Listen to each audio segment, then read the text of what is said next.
Hi, welcome back to Q Entertainment, where we continue to play Magic the Gathering. And previous episodes, we completed the color challenges and started playing a few ranked games.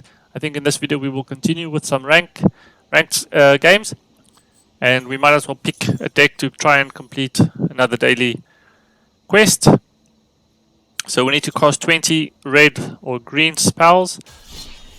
And I think there is a red and green deck, Stomp Stomp, with all the giants, red and green, so we might as well go ahead and play with that. In the standard ranked play queue, usually the waiting time is pretty short for the standard ranked. I think this is where a lot of people try and get to Mythic. And we start off with 2 lands, a couple of spells we can play early on, and something really expensive. Although it has a discount, the spell costs X less to cast, where X is the total power of creatures you control. Okay, so the opponent just decided to abandon. Maybe they didn't like how long we were taking to choose whether or not we wanted to mulligan.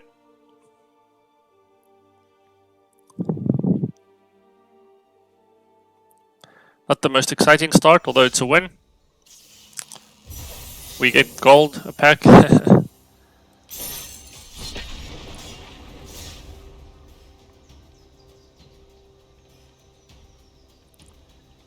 See if we get another match as quickly as before. 10 seconds in, we get a matchup. Not the same opponent, against Lukao.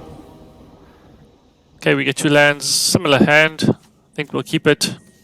We get a Elysian Corrupted, which allows us to add mana. We have a Rumrock Knight, Scorching Dragonfire, a Leafkin Avenger,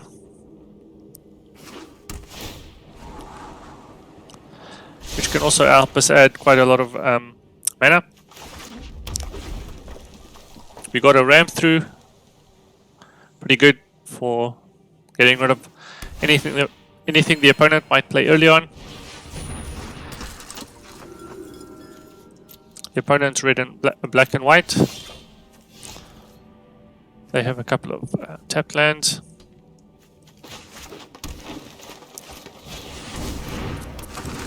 Play the Elysian Carotid. We didn't draw another land. So the Anointed Chorister is lifelink, and they can give it +3/+3 once they reach 5 mana. So it won't be a problem for a while. Not going to block. I think it's more valuable to us alive.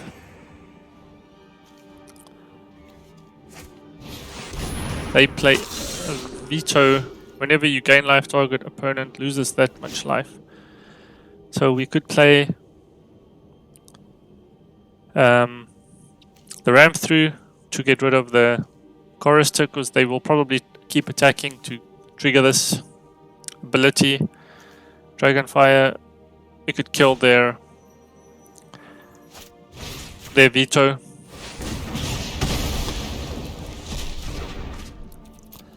And attack.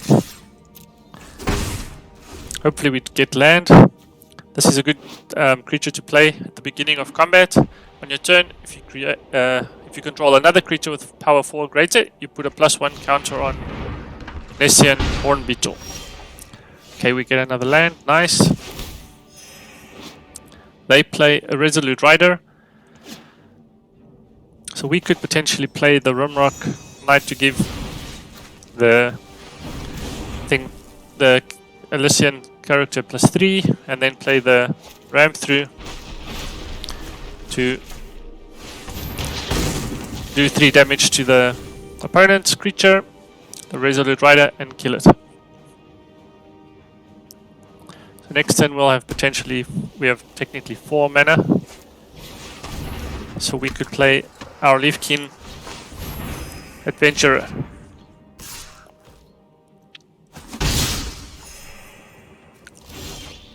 Okay, we get another land as well. So we could play anytime play lands from the top of your library. So we could play. So this would take 3, and this is 2. And the Rumrock Knight is 2 as well. I think that's useful. Use of the mana instead of spending it all on the Leafkin Adventure, although that would give us more mana. Let's just get the Rumrock Knight on the battlefield.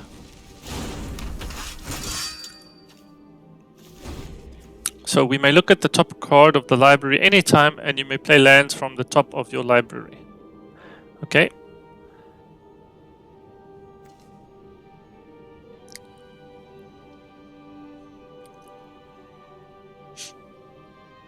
Sort of a type of a scry. So we know we'll draw this, but if there's another land, we could play the land on top of the deck instead of out of our hand. But they decide they don't want that sticking around. They give it Erebos' Intervention. Target creature gets --.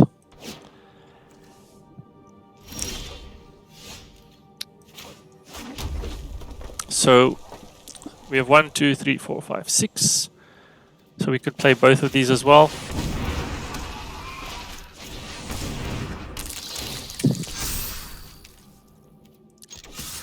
I will attack with the Rumrock Knight. It can't block anyway.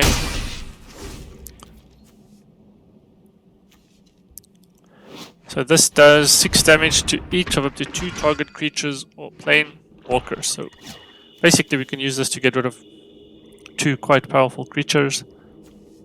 Or we could just use it on these. So the Resolute Rider gets Indestructible for 3 mana and Lifelink for 2. So it might be good to get rid of it now.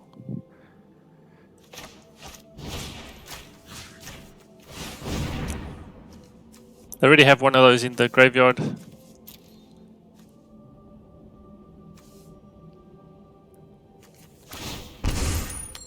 Opponent was probably trying to see if they can activate this ability now.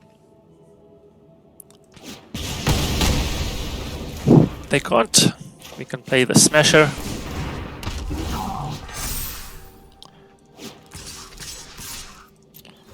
Attack all in. And we do lots of damage. And the opponent even appreciated our play. They play a Bootnipper with Death Touch, which is not ideal for us. Let's see. Can we play this? It needs 8. 1, 2, 3, 4, 5, 6. Probably gives us 7. And I think we can play this now. 1, 2, 3, 4, 5, 6, 7, 8. So it deals damage equal to its power. Okay, so that's not to a target player or planeswalker, not to a creature. So I guess we can just activate that. We need to do 5 more damage. I think it means we can just attack with everything. They will block 3. Yeah, that's fine. They'll exchange the Bootnipper and then... Oh, okay, they don't block with the Anointed Chorister, surprising. And we get a victory. We rank up Silver Tier 2. So my goal at this point is not yet to really get to Mythic. I do think once you get into the higher tiers, we'll start losing more with the these sort of default decks. At some point we'll have to start building our own decks, or I think you can even download the decks off the internet. And a lot of those decks do need some of the rarer cards, mythics and uncommons and rares. And I don't think we've got enough of those ready yet. So just playing for the moment to try and unlock cards. The hand seems good. I'll keep it.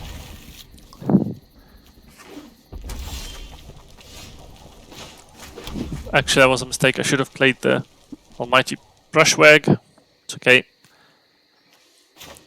We have 2 Leafkin Avengers.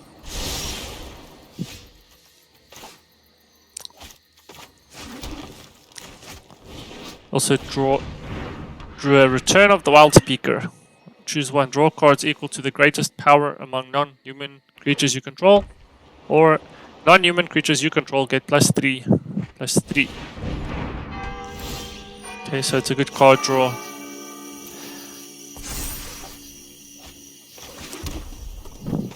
So the only thing we can play is the Warden. Warden of the Chained can't attack unless you control another creature with power 4 or greater. Will attack for 1.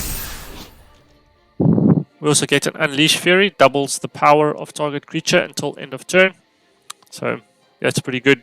If you have something maybe like the Brushwag that can get +3/+3, and then you can double it. It'll make it 8.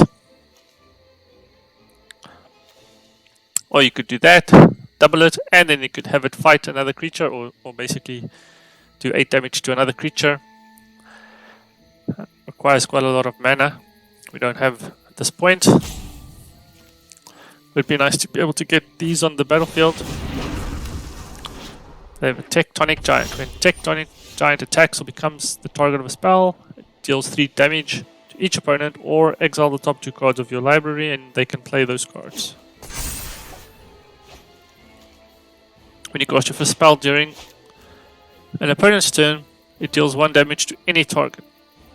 So we could ram the Tectonic Giant.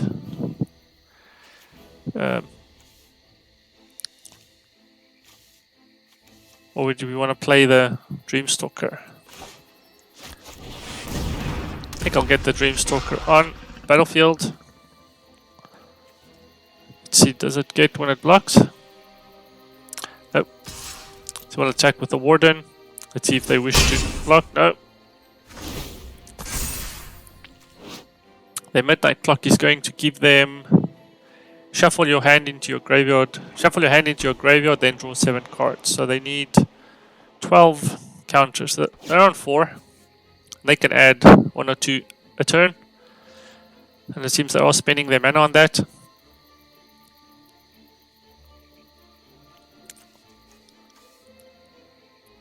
But soon we'll be able to do quite a lot of damage. Already as it is, if we get to attack with these 2 4/4s, we can double the power of one of them. That's 8 damage plus 4. So they play Basalt Ravager. When it enters the battlefield, deals X damage, where X is the greatest number of creatures you control.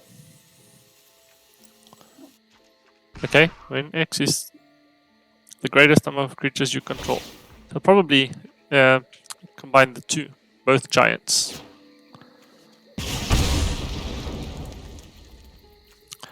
Okay, we won't block.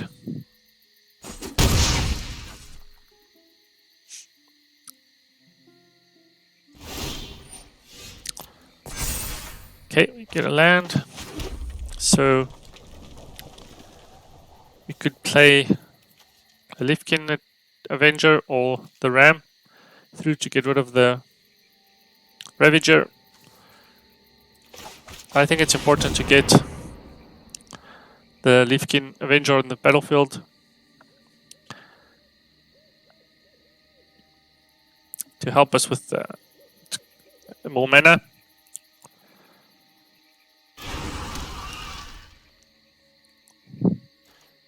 Okay, we won't attack. I'd like to block their giant, because when they attack they're dealing 3 damage to us. Starting to add up. And the Ravager doesn't have any other abilities.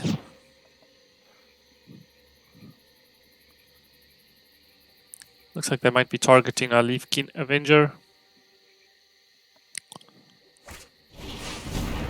Okay, they play the Glimpse of the Cosmos. Look at the top 3 cards of your library, put one of them into your hand and the rest on the bottom of your library. As long as you control a giant, you may cast Glimpse of the Cosmos from your graveyard by paying 1 rather than paying its mana cost. So if it was played this way, and it would be put into a graveyard, exile it instead. Okay, so they get to play it one more time for 1 blue mana. Seems the opponent might be struggling with cards. They don't have anything to play, so they'll play the Glimpse again. They get another card. Let's see what they get. They got a land. I wonder if that's what they were looking for. 1, 2, 3, 4, 5, 6. Okay, they Frostbite our Leafkin Avenger. Unfortunate. Do they attack?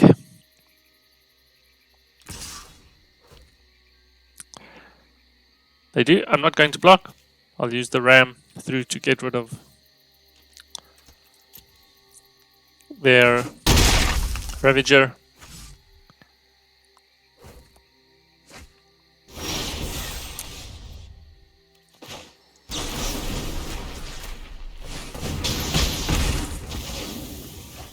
Get rid of it. They stay ticking on their midnight clock.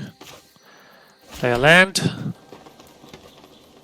You could play this, double the power. It's got trample.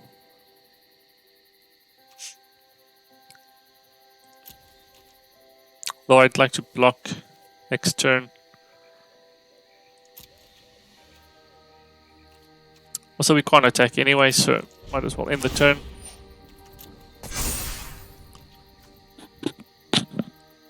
So next turn we'll play the other Leafkin Avenger.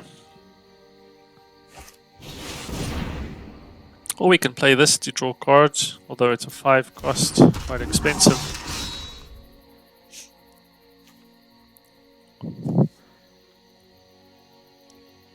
So they have a Calamity Barrier. If a giant would deal damage, it deals double the damage.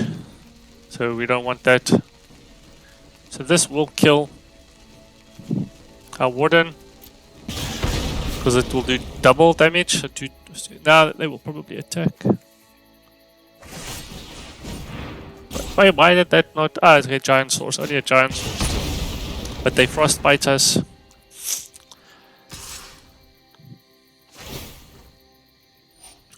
So this is going to do 6 and 6. So we should block.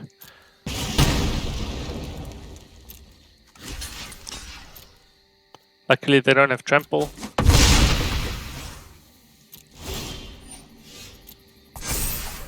That was quite a tough turn. So we have 5 mana. So we could play this, or we could just play this.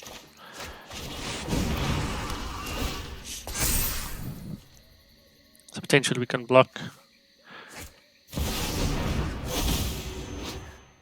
You'll see damage to each opponent.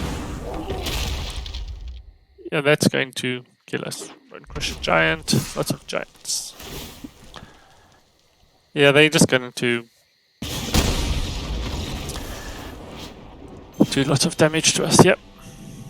I think our hand was a bit too slow for that game. We needed to defend or attack more. Get rid of their giants quicker. Okay, but we've completed the quest for the day. We get gold and experience. Let's change the deck up to one of the newer ones. Let's play with the life skills. I quite enjoyed that.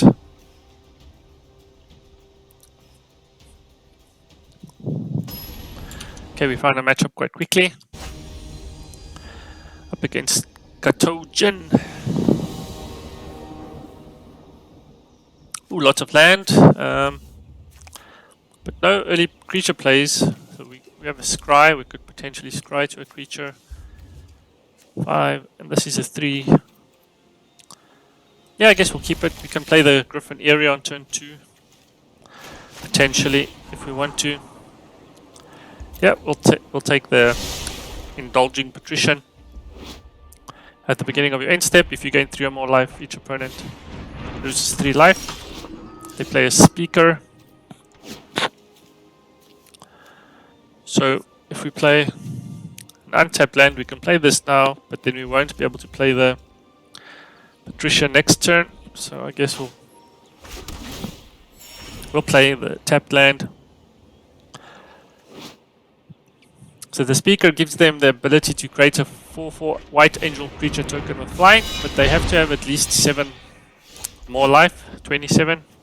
So usually risky to play that early. Opponents often target that quickly.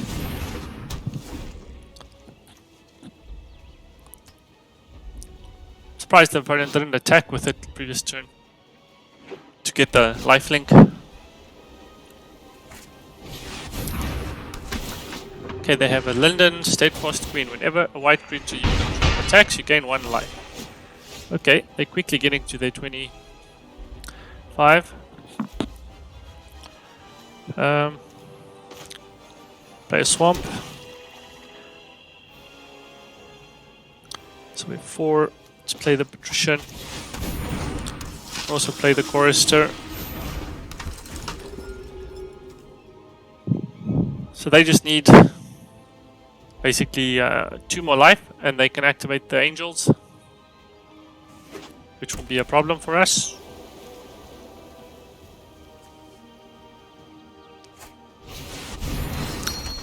They have an Heliod.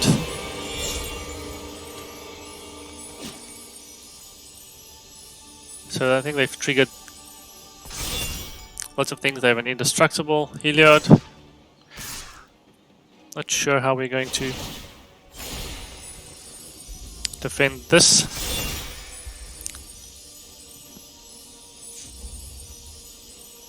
Our hand was pretty slow. My goodness, so there's no point in blocking really.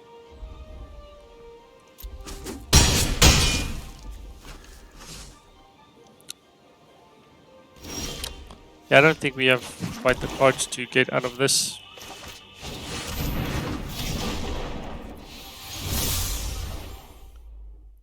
This will give us a little bit of life gain.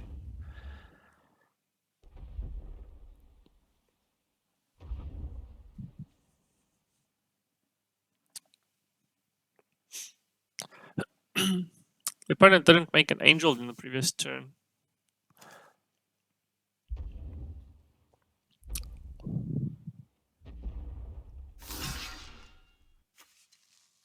Ah, right, I thought this was flying, of course.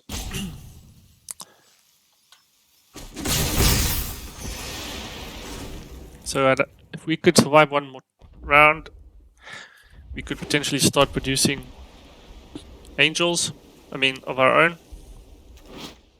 Or griffins. The opponent again did not make an angel. Not quite sure why.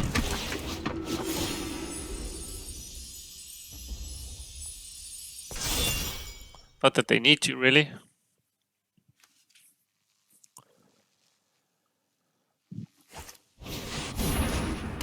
Okay, they're going to Skyclave Apparition our Patrician, not our Angel.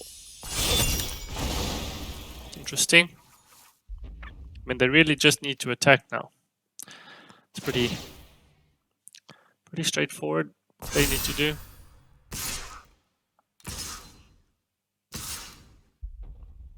We could block, but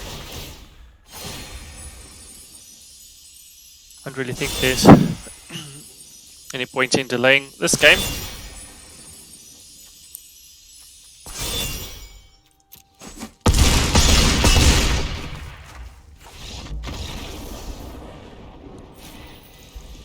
Yeah, I don't think our deck had quite the cards to deal with the opponent's deck.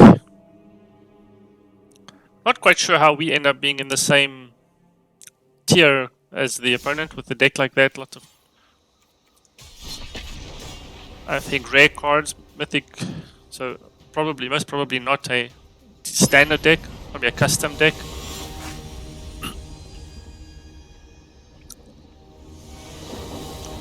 So quite surprised to face an opponent like that. So similar hand to before, and we saw it was a bit slow. On mulligan, I think it's important to have something on the creature on the battlefield early on. A little bit better, not much, but we have to take a mulligan. I think I will mulligan the revitalize. Pie is pretty good to have. Let's play the tapped land. So Pie will destroy target creature and creates a food token. So the food token that gains 3 life, that could work pretty well with the that Griffin Airy or even the Indulging Patrician. If we gain 3 life, the opponent loses 3 life.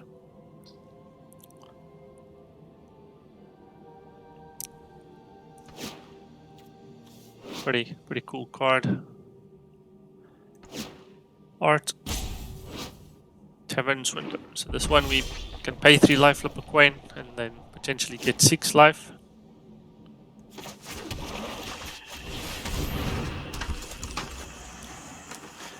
Useful for the activating these life triggers.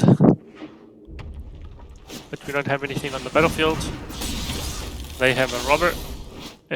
When it attacks, the defending player has more cards. You exile the top card of the library, and during any turn you attack with a rogue, you may cast that card, and you may spend mana.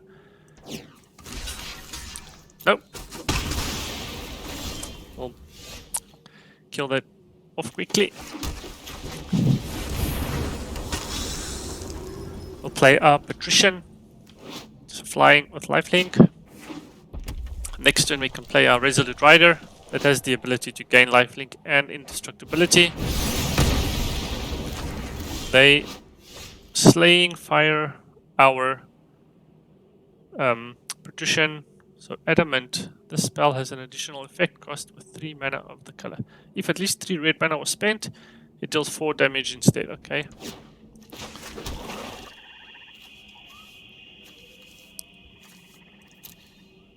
I would have liked to play this with 3 mana open to be able to make sure it's indestructible, but that most likely not going to happen anytime soon.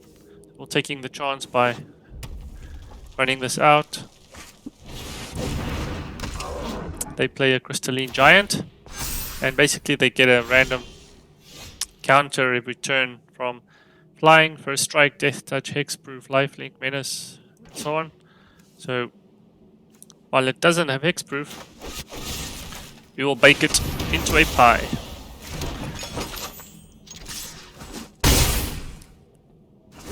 A delicious Crystalline Giant Pie.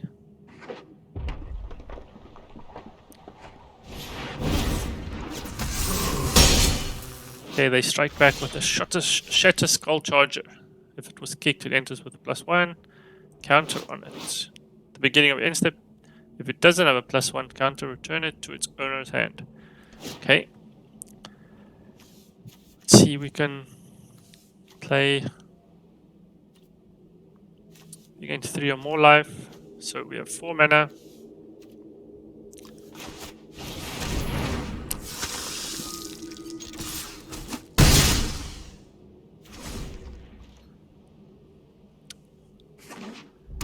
Hopefully we can get something to kill or block this at least. Okay, they gain control of our creature until end of turn.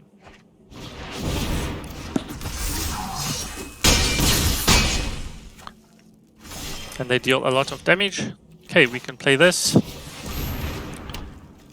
Gain the life.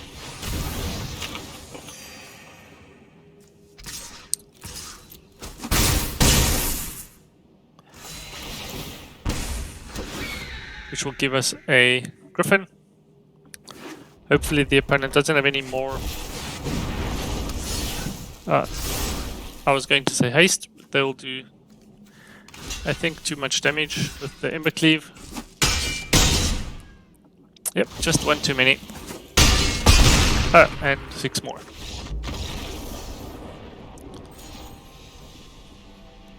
Yeah, Embercleave would do it.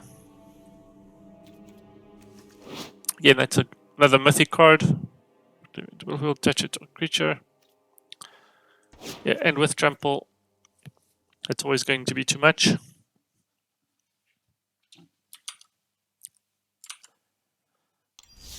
Let's play one more.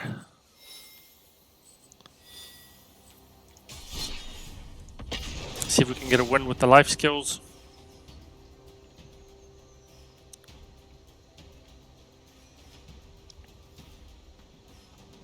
Against red decks, probably we need to get into the control spells, or I don't know what they're called, the things that kill the opponent's creatures.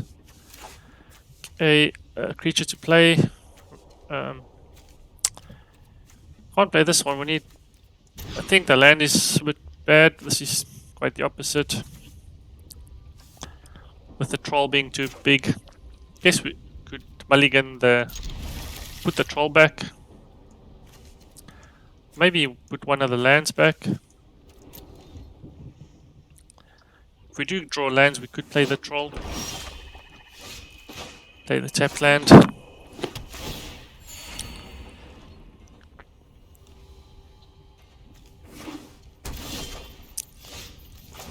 Play the Griffin. The Griffin Airy. And then we need a way to gain life. So we have a Revitalize we can play.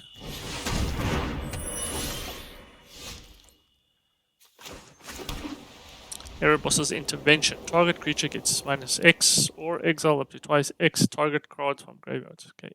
We'll play the Chorister as well as the Revitalize. And we set off the Griffin, and we also drew a land.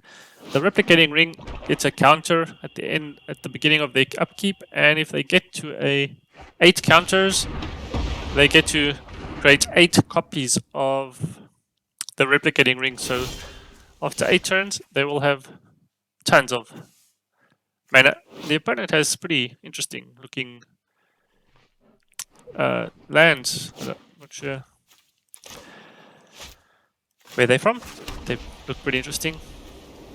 So until end of turn, you gain life. So we could play this to gain more life. We'll play 3.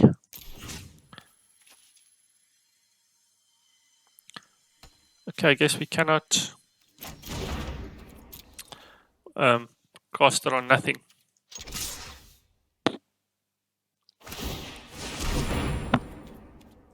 Okay, they draw a card, lose life.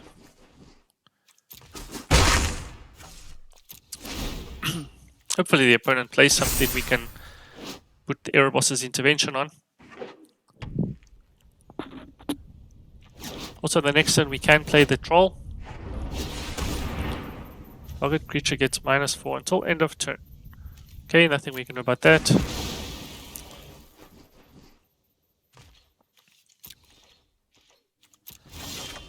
The Troll is going to work really well with the Griffin Eyrie, because the opponent gets to choose whether or not they sacrifice one of the goats we give them. And if they do, we get 3 life and draw a card. If they don't, we get to attack with an 8/8 creature, which they can't really afford. So when they sacrifice one of the goats, the troll becomes tapped. They decide not to tap it. So we'll end up doing quite a lot of damage because it's got trample.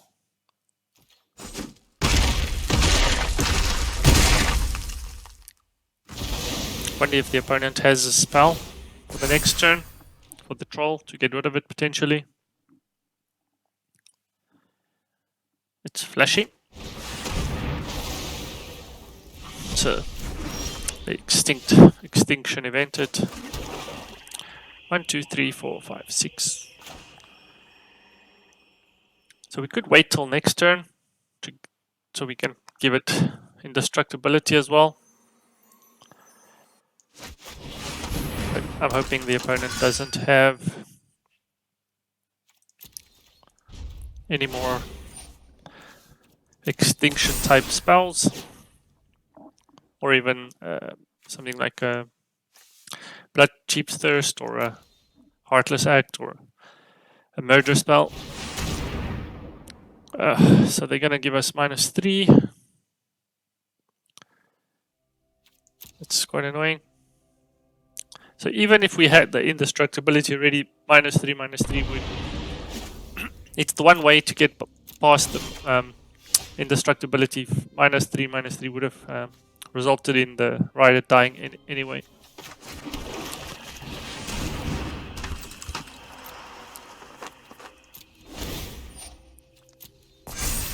Played our Tavern Swindler, so next turn we could potentially, if it survives, which it won't.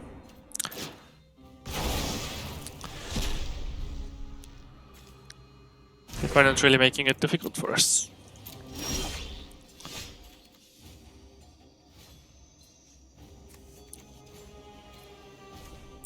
So I was thinking it was an enchantment, but it's an artifact. So we could gain the life to trigger the fairy. So we need something on the battlefield to try and do damage, because once this gets off, they'll have tons of mana. Just create 2 tap tokens that are copies of more mana. They must have something really, really big that they want to play. Lots of mana. Another Tavern Swindler.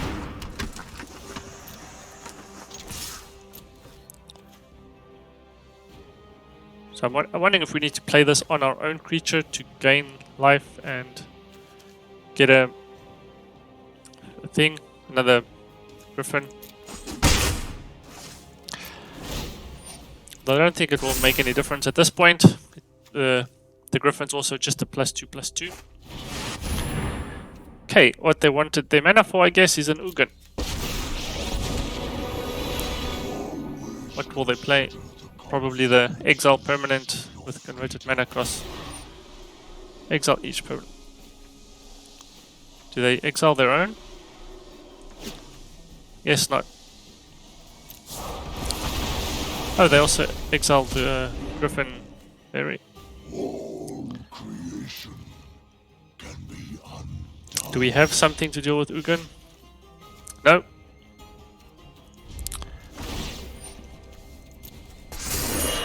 Ugin also mythic card.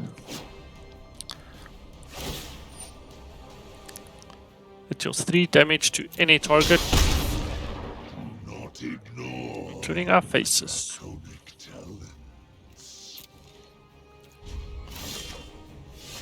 Okay, we get a land, not very useful.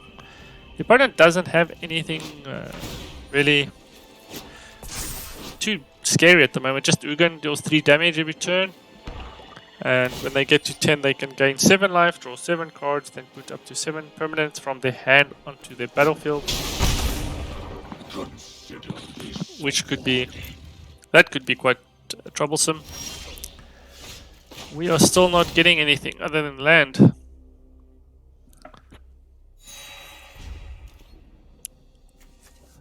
We may potentially have an Eat to Extinction like this,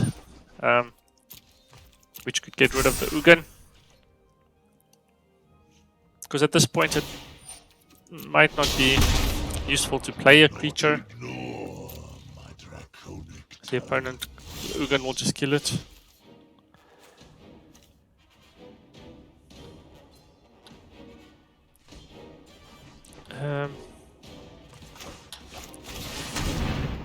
We could play this to hopefully sacrifice it to draw a card.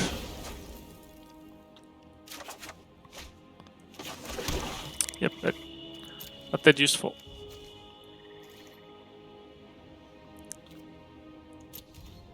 We could have potentially played Erebos's Intervention on our own Silver Smooth Goal, and in response to that, sacrifice it, which would allow us to gain the life and have it come back to battlefield. Okay, they activate this ultimate on the Ugin. I'm sure they will have a variety of interesting things to put on the battlefield. No, that's it. That's all they have. Put up to 7 permanent cards from your hand onto. So that means they have no other permanent cards, probably. All instants and sorceries and lands. And they surely should have to discard some cards. Yeah, Blood Chief's Thirst, 2 of them.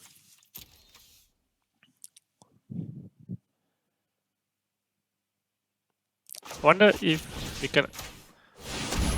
Yeah, we can put it on Ugin. I'm not sure if it will. Does it work? I'm not sure. But right now we have nothing else to play it on, so... And we gain life, this should come back.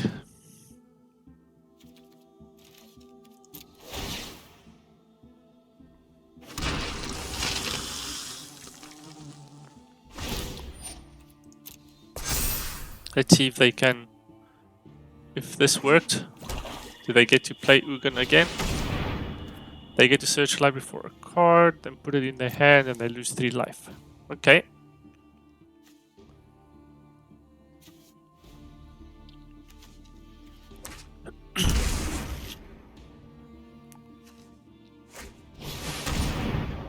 Target.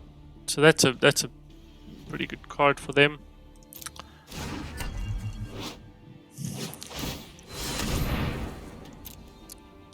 And they get to untap it a lot. They have lots of mana. 8, 9, 10, 11, 6, 17. And they extinct our thingy. So let's rather sacrifice it so it goes to the graveyard instead of exiled.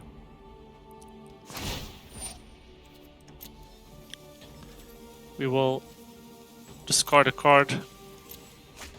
But I suspect they'll play this a few times.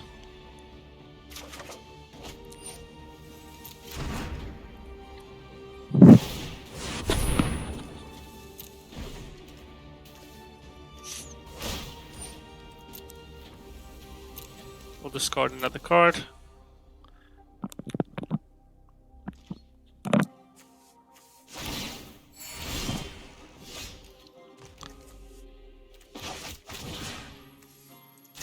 So we'll...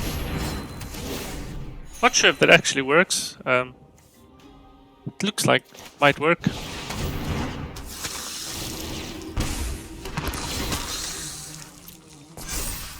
We get our goal back.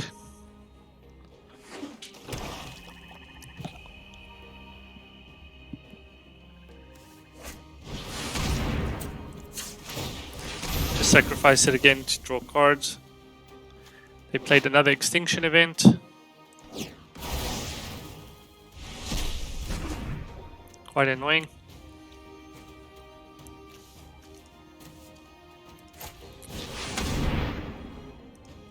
I actually thought we had the game in the bag with the troll coming out on early in the game. Obviously the opponent had a few tricks up their sleeve. They have another Tigrit's Lantern, and because it's legendary, the other one just goes away. We'll discard this land, don't really need more land. I guess they'll play this a few more times.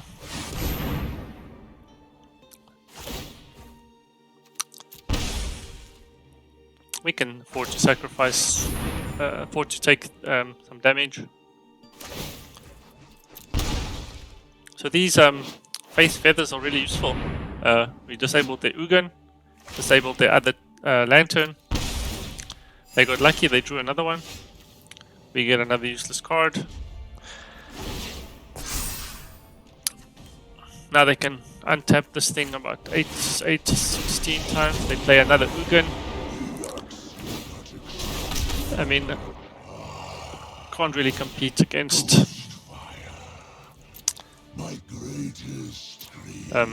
all these very rare cards, mythic cards, 2 Ugins. That's a bit overkill in a deck, I believe.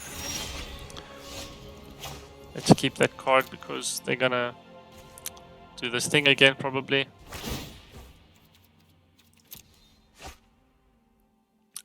Clever, they're doing it in our turn.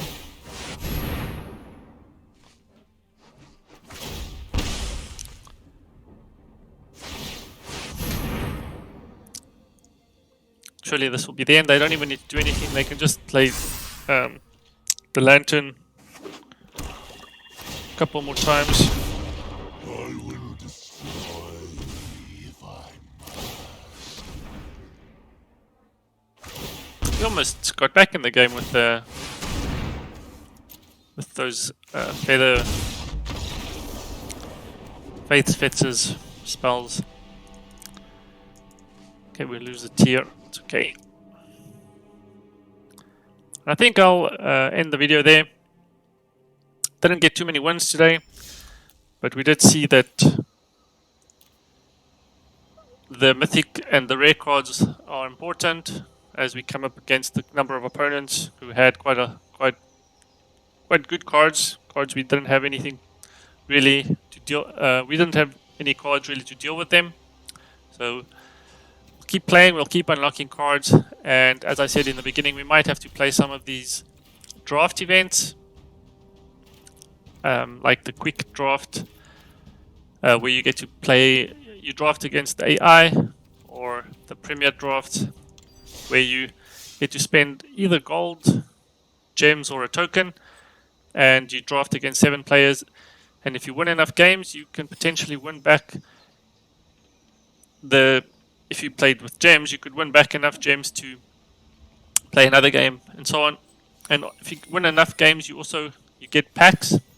So even if you win 0 games, you get 1 pack, all the way up to 7 games, where you can win 6 packs. But this involves the drafting, where you get to pick the cards. I'd like to build up a bit more knowledge on the cards and the synergy between all the different cards and the creatures and the spells before I attempt a draft. We have a lot of gold, so it might be something we could try in the not too distant future. Well, I hope you enjoyed that, and see you in the next video.